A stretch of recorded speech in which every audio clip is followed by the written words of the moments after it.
Jim Blockey, Real Ed Aid. In finishing up on the tolerance taught in our public schools, I'd like to start with a quote about tolerance from the author and poet Gilbert K. Chesterton. He said, "Tolerance is a virtue of the man with no convictions." I think that sums it up pretty well. All right, let's go back to education. Another real dilemma in our schools is the hate taught during Black History Month. It's despicable, and it would shock most of you. Again, it's not in all schools, but way too many of them do speak of how white people hate the blacks, which is simply not true. There are white people that do hate blacks, and there are blacks who hate whites for no reason. That is a problem in America. Racism is a problem. But now, they give some horrendous examples of despicable white men and what they did. And because they did it, the students, they get the belief that all white people are that way. They also teach how America's founders hated them and were racist slave owners. Never do they teach that most of our founders freed their slaves when we separated from the British. George Washington, he was one of the first. Thomas Jefferson, he put forth legislation on several occasions to ban slavery. Now, it was always defeated. But guess who by?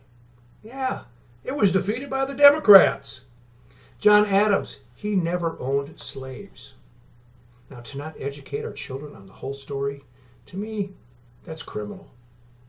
But with this going on, is it any wonder there is so much hatred and division in America, with so many of our public schools instructing this, all under the guise of tolerance?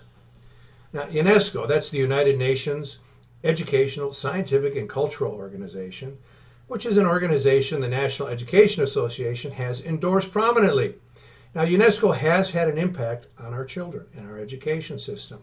Now, they define tolerance as respect, acceptance, and appreciation of the world's cultures. Now, this sounds pretty virtuous on paper. However, in reality, it sounds pretty hypocritical because it means we must be tolerant of societies that treat their women no different than we treat an animal.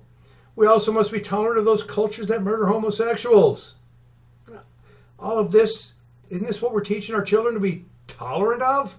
That's kind of a mixed message we're sending to our children. No wonder they're so messed up when they become adults. Come on. But this, my friends, is why we need to remove all of these social subjects. Yeah, all of the social subjects from our schools. They truly offer no practical value. They can only do harm, and they take precious time away from academic teaching. Can you imagine if we could just put a little bit more time in teaching our children how to read? Now, those of us who truly care about education must cease our pacification of these anti-American liberals. We are losing our children and our country all because of appeasement. Winston Churchill said an appeaser is someone who feeds the crocodile hoping it will eat him last. Simply put, in this context, we are so fearful of offending someone that we do not stand up for or say what is right for fear of being consumed by the enemy. And what I say is stop living in fear. It's no way for anyone to live. Stop caring about what the enemy says, thinks, or believes, because we have right on our side.